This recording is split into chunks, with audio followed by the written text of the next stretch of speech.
Put on your Sunday clothes, there's lots of world out there. Get out the brilliantine and dime cigars. We're gonna find adventure in the evening air. Girls in white in a perfume night with the lights are bright as the stars. Put on your Sunday clothes, we're gonna ride through town in one of those new horse-drawn open cars. We'll see the shows at Delmonico's and we'll close the town in a whirl.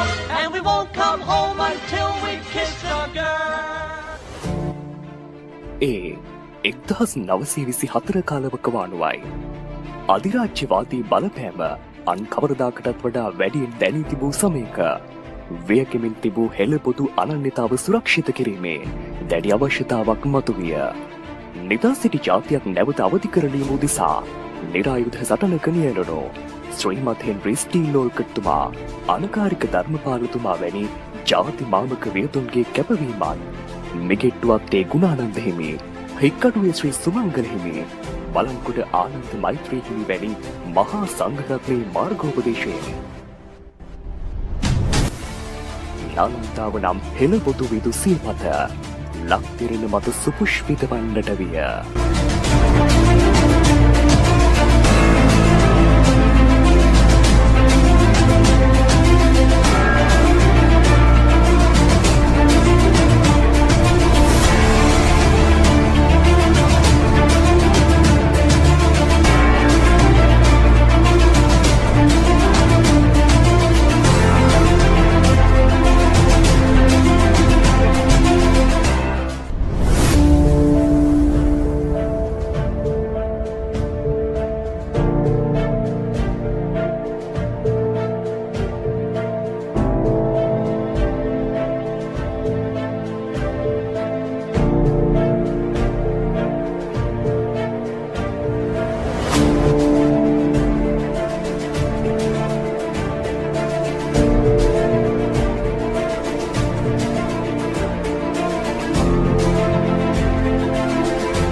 නාලන්දාව නම් ප්‍රදීපය දැල්වූයේ ආනන්දේ නම් ගිනිසිලුවෙනි. 1920 වකවානුවේ ආනන්දයේ ශිෂ්‍ය වර්ධනයත් සමගින්ම එහි පහසුකම් වර්ධනය නොවූයෙන් එසමේ ආනන්ද වෙතුහල්පති පේදේස් කුලරත්න මැතිතුමාගේ උපදෙස් මත ආනන්දේ මධ්‍යංශය Campbell පෙදෙසේ ස්ථාපිත විය. ඒ ආනන්දයට ක්‍රීඩා පිටිය ලෙස භාවිතයට ශ්‍රීමත් ග්‍රීන් තොම්සන් ආණ්ඩුකාරවරයා පිරිනැමූ භූමිභාගයයි. මෙසේ දෙවූ ආනන්දේ මධ්‍යංශයෙහි W.E. ප්‍රනාන්දු මැතිතුමන් ප්‍රධානාචාර්ය ධූරය හෙබවූයේය. කටුමැටි ගැසූ පොල්ලතුමඩුවකින් ඇරඹුණුවේ ගමන පරම්පරා ගණනාවක දසදහස් ගණනක් පුතුන්ට අදමෙන්ම හෙටත් ජීවන තනුව කියා දෙන ජාතියේ මහා තක්සලාවක් වූයේ ජාතියේම පිනට මෙනි.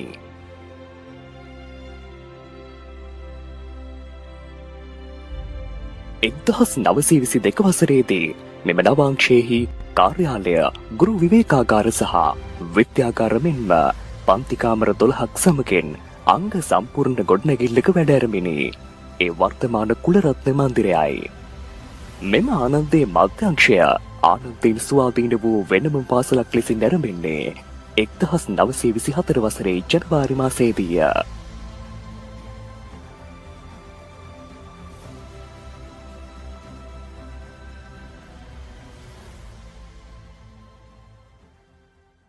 නාලන්දාති නාලන්දං ශක්තිය බලය ලබා දෙන ස්ථානයේ නාලන්දාවයි යන පාඨයත් දඹදිව පැවති ශ්‍රේෂ්ඨ නාලන්දා සරසවියත් සිහිපත් කරවමින් මේ නව විද්‍යාලයට නාලන්දා යන නාමය හිමිවින. අපදාන සෝපිනී පඤ්ඤා ප්‍රඥාව චරිතෙන් ශෝභමාන වේ යන්න නාලන්දාව නමින් අභිෂේක ලද මෙම නව විද්‍යාලයේ ආදර්ශ පාඨයේ බවට පත්විය. මේ උත්තුංග ආදර්ශ පාඨයත් උත්තුංග නාලන්දා නාමයත් මේ පින්බිමට ලබා දෙන ලද්දේ අතිපූජ්‍ය බලන්කොඩ ආනන්ද මෛත්‍රීය මහනාහිමියන් විසිනි.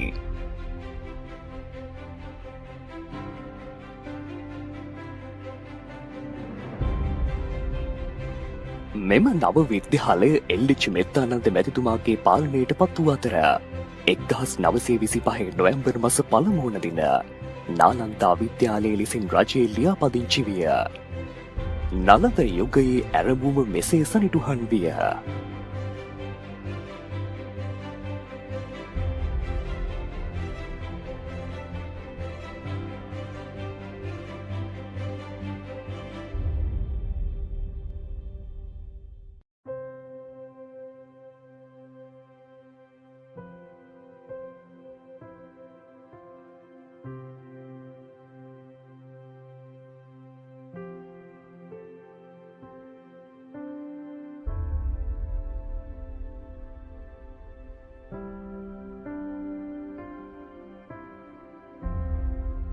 එක්දස් 926 ජනවාරි මස පළමු වන දින මහාචාර්ය ගුණපාල මලරසේකර මැතිතුමා නාලන්දාවේ වෙදුහල්පති ධූරයට පත්වේය.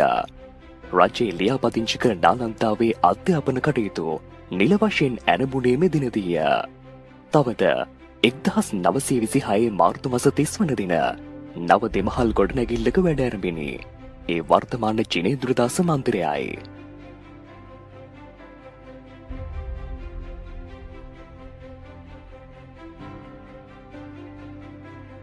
1922 වැඩ ඇරඹුණු කුලරත්න මන්දිරය මෙන්ම මෙම ජිනේන්ද්‍රදාස මන්දිරය නාලන්දා මාතාවගේ ඉතිහාසය පුරාම ඇගේ ඇගේ මත හිඳිමින් ඈට ආඩම්බරයක් එක් කරමින් අභිමානයෙන් නැගී සිටින්නේ නලද පුතුන්ට සහෝදරත්වයේ පාඩම විදහා පාමිනි.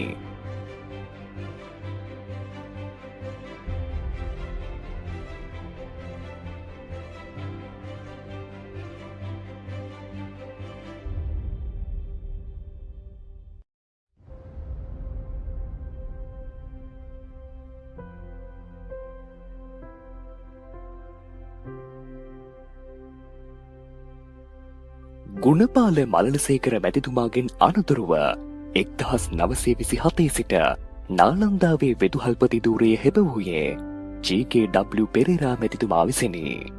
නාලන්දාවේ පාපන්දු ක්‍රීඩාව නගා සිටුවීමට මෙන්ම වාණිජ්‍ය විෂයන් ඉගැන්වීම ඇරඹීමටද මෙතුමා පුරෝගාමී වී ඇත.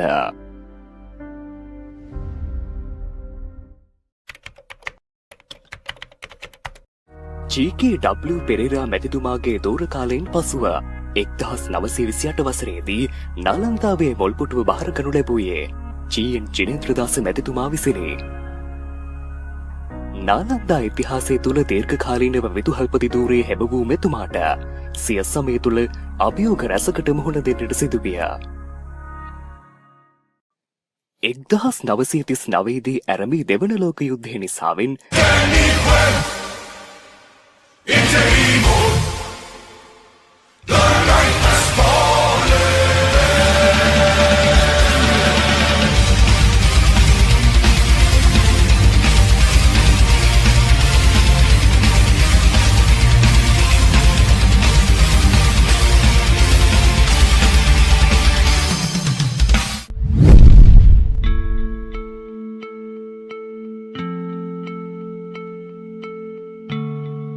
එක්දහස් 939 දී ඇරඹී දෙවන ලෝක යුද්ධය නිසාවෙන් නාලන්දාවේ කොටසක් මෙනුවන්ගොඩට මෙන්ම ඉතිරි කොටස මහරගමටද ගෙන යන ලදී. යුද්ධය නිමාවීමත් සමග නාලන්දාව නැවතත් මුල්බිම් කඩට ගෙනෙන ලද අතර මෙනුවන්ගොඩට ගෙන ගිය නාලන්දාව හීලටියන ධම්මාලෝක තිස්ස හිමියන්ගේ ප්‍රධානත්වයෙන් පැවැත්විනි. නාලන්දාවෙන් තවත් නාලන්දාවක් තනන්නට නාලන්දාවට හැකි වූයේ මෙපරිද්දෙනි. නාලන්දා පාසල් ගියවන බැන්ද දජහසිරි ලක්දිව මන්දිර ගීතය පද බැඳුනේ ජිනේන්ද්‍රදාස මැතිතුමාගේ කලාකාමී සුරතින් බව පැවසේ. නාලන්දා සිසුන් සම්බන්ධ කොට වෙස්සන්තර සහ තොටුගැමුණු වැනි බෞද්ධ නාට්‍ය නිර්මාණය තුළින්ද එතුමන්ගේ කලාකාමීත්වය මොනවට සුවිශද කරයි. දීර්ඝ කාලීන විදුහල්පති ධූරයට සමුදෙන ජිනේන්ද්‍රදාස මැතිතුමාගෙන් අනතුරුව නාලන්දාවේ විදුහල්පති ධූරයට පත්වන්නේ ඩී.සී. ලෝරිස් මැතිතුමායි. ඒ 1947 වර්ෂයේදීය. ඩී.එස්. සේනානායක මැතිතුමන් විසින් නාලන්දා පින්බිමෙහි පළමු හා දෙවන ශ්‍රේණි ගොඩනැගිලි සඳහා මුල්ගා තැබුණේද ඩී.සී. ලෝරිස් මැතිතුමාගේ සමය තුළදීමය.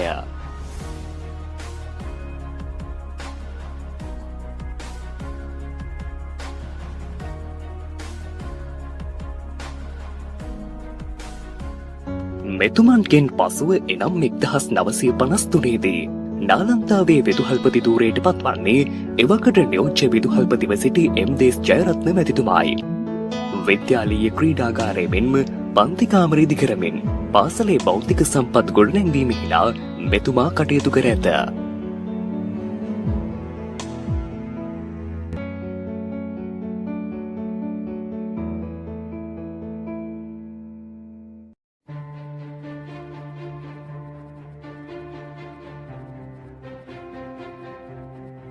එක්දහස් 956 වසරේදී සිංහලයේ රාජ්‍ය භාෂාව බවට පත්වීමත් සමග විද්‍යා ගණිත අධ්‍යාපනයේද සිංහලෙන් සිදු කිරීමට අනුමත විය. සිංහල මාධ්‍ය විද්‍යා පොත් රචනා කිරීමෙහිලා එම්.ඩබ්ලිව් කරුණාරත්න මහතා විසින් ඉටු කළ කාර්යභාරය පැසසිය යුත්තකි. ඒ ඔස්සේ සිංහල බසින් විද්‍යාව ඉගෙනගත් මුල්ම සිසු පිරිස නාලන්තියන් බවට පත් කිරීම නාලන්තාවෙන් රටට සිදු වූ ප්‍රමුඛ පෙළේ සිදුවීම් අතර පවතින සිදුවීමකි. එමෙන්ම එවකට නාලන්දාවේ ගුරුවරයෙකු ආචාර්ය ඒ.ටී. ආරියරත්න මැතිතුමා නාලන්දාවෙන් සිය සර්වෝදය ව්‍යාපාරය ඇරඹීමද ඓතිහාසික සිද්ධියකි.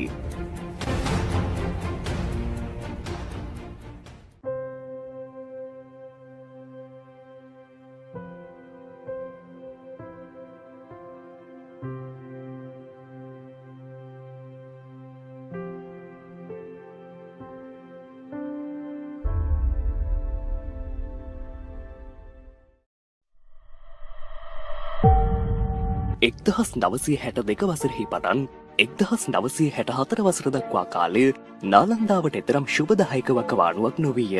කේ.එම්.ඩබ්ලිව් කුරුප්පු මැතිතුමා මෙන්ම ඩී.ජේ. එදිරිසිංහ මැතිතුමා මාස කිහිපේ බැගින්ඩුවත් විදුහල්පති ධූරයේ කටයුතු කරමින් පිරිහෙන්නට වූ නාලන්දාව කෙසේ හෝ ගොඩනංවන්නට කැපවුණහ.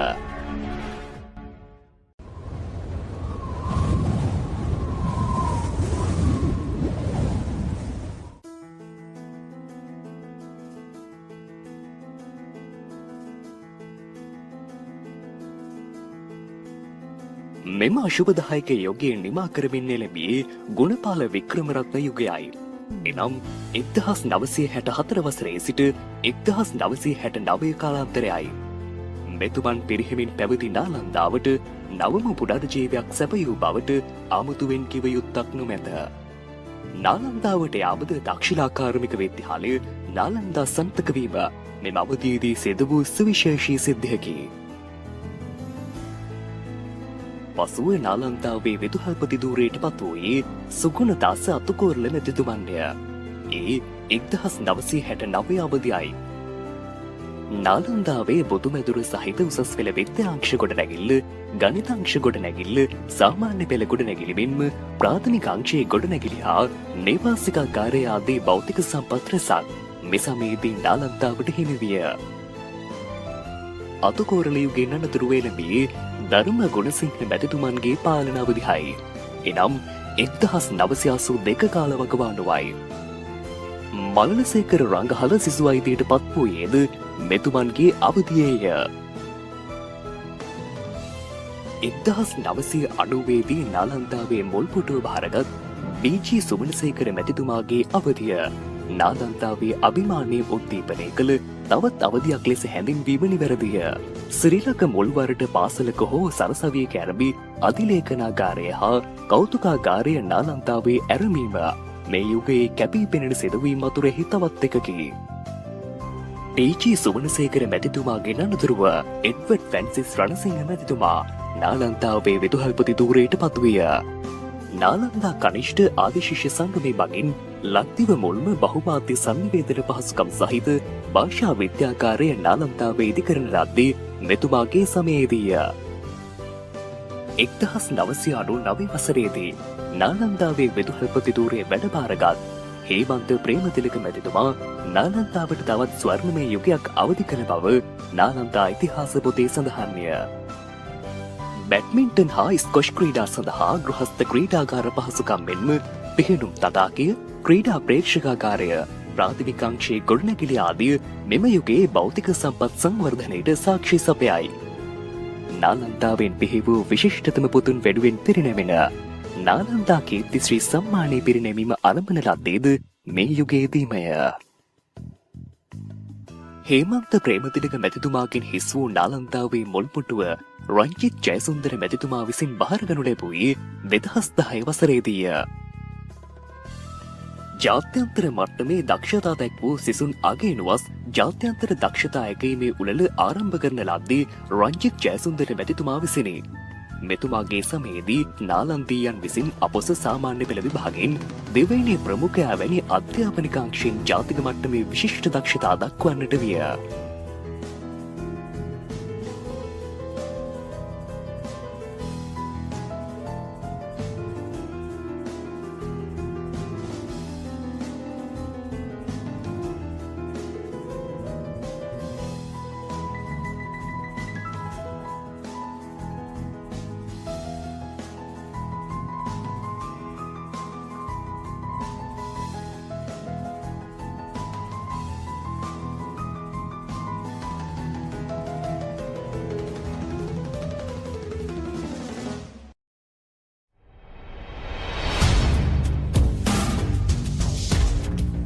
වර්තමානය වන විට නාලන්දාවේ මුල්පුටුව හොබවනු ලබන්නේ තිලක් වත්තු හේවා මැතිතුමන්ය.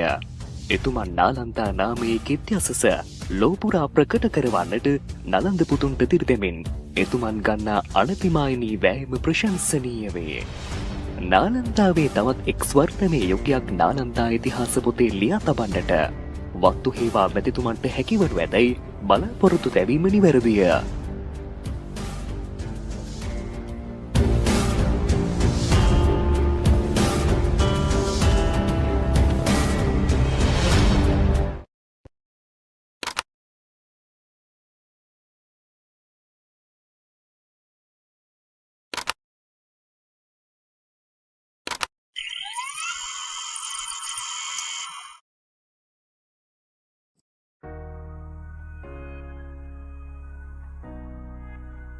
හෙළ කලාකෙත සුපෝෂණය හිලා UAS පෙරේරා වෛද්‍ය ගුණදා සමරසේකර චිත්‍රානන්ද අබේසේකර හිටපු අධ්‍යාපන ඇමති ඊරියගොල්ල සුගත මුනි ඥානසිරි මහාචාර්ය මිනිවන් පී තිලකරත්න මහාචාර්ය කේ.එන්.ඕ ධර්මදාස කලාශූරී හෙන්රි ජයසේනාදේවෝ ආදී නාලන්තීය පුතුන් සිදු කළ මෙහෙය අනභිභවනීය වේ.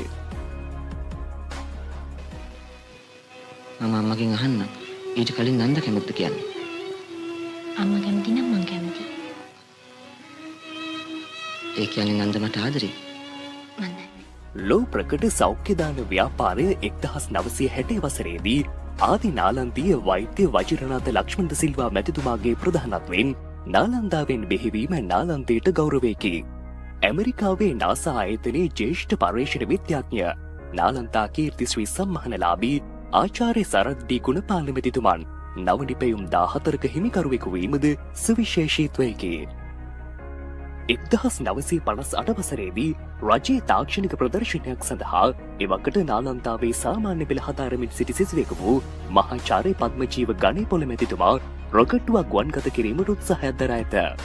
එදා මේ පිළිබඳව පාර්ලිමේන්තුවේ පවා සාකච්ඡාවලට බඳුන් වී තිබේ. 1926 දී ජාතික ශිෂ්‍ය බට බලකායට එක් වූ නාලන්තාව 1939 වන විට එහි අතිශූර ජ්‍යෙෂ්ඨ ශිෂ්‍ය බට කණ්ඩයට පිරිනමන හර්මන් ලූස් කුසලානය කිහිප වතාවක්ම දිනා ගනිමින් පිහිටුවා ඇත්තේ නොබෙදිය හැකි වාර්තාවකි. 1929 සිට 1933 එම ශූරතාව අඛණ්ඩව දිනා ගැනීම විශේෂත්වයකි.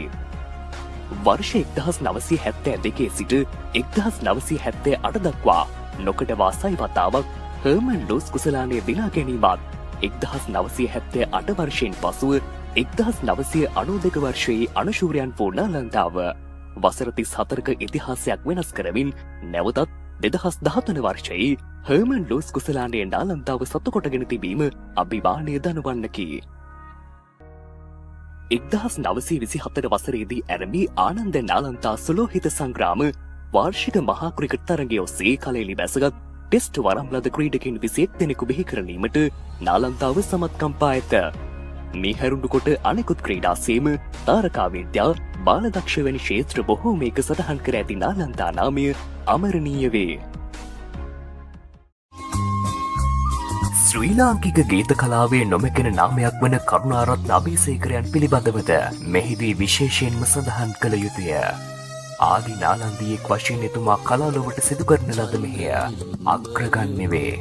ඔබේ වත පවසයි මුදු හදවතක තතු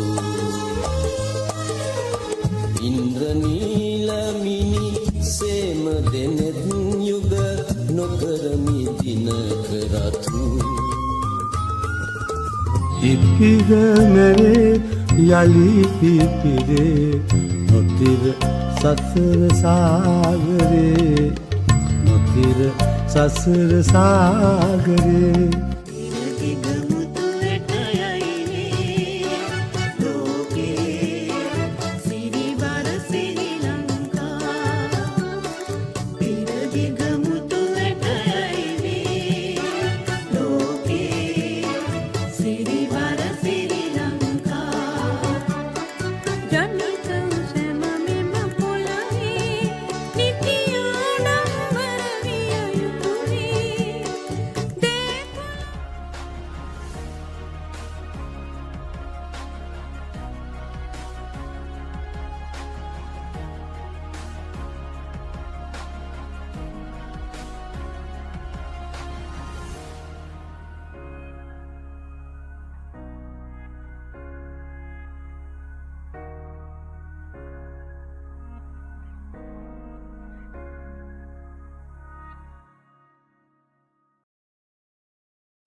උතුම් නාලන්දා මෑණියෝ 90 වසරකට අධික ජීවන කාලය තුල දහස් සංඛ්‍යාත සිසුන්ගේ නුවණැස පාදමින් ඔවුන් සුපෝෂණය කරමින් ධරණී තලයට අගනා මිනිමුතු වැනි පුරවැසියන් බිහි කළහ.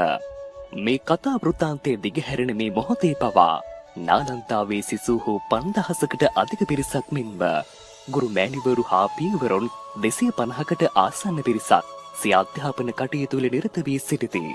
රටදේ සමය වෙනුවෙන් කැප වූ සමබර පෞරුෂයකින් හැබි උදාර පුතුන් ලක්මවට දායාද කිරීම තම මෙහෙවර කරගනිමින්ද නුවණින් සහ ගුණයෙන් පිරි ශ්‍රේෂ්ඨයන් ලොවට දායාද කිරීම උතුම් දැක්ම කරගනිමින් නාලන්දා මාතාව ශ්‍රී ලංකා ද්වීපය පුරාවටම ජය කෙලි නංවයි.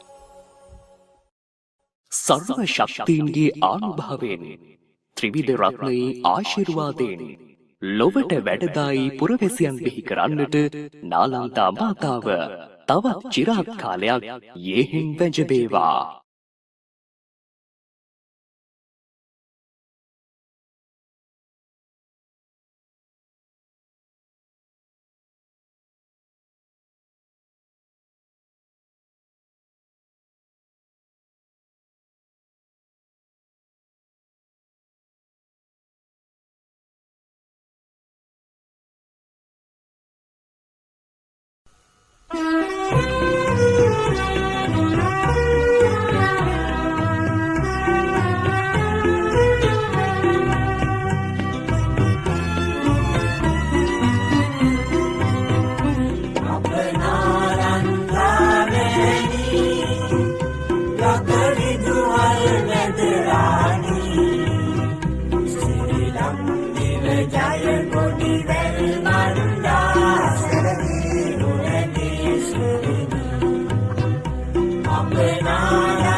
Saja hamba garu